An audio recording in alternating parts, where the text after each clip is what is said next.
nga bago baba ng Bini sa Brookhaven na si Bini Nika, gawin natin.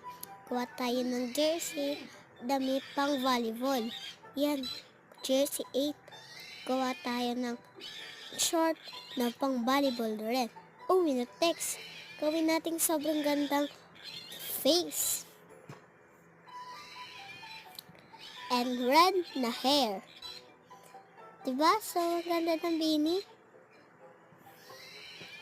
Hanap tayo, guys. Waiting. Maganda ba yung buhok? Lagyan natin ng cup. Sulat natin yung name. Let's go! At dyan nagtatapos ang ating vlog. Bye-bye!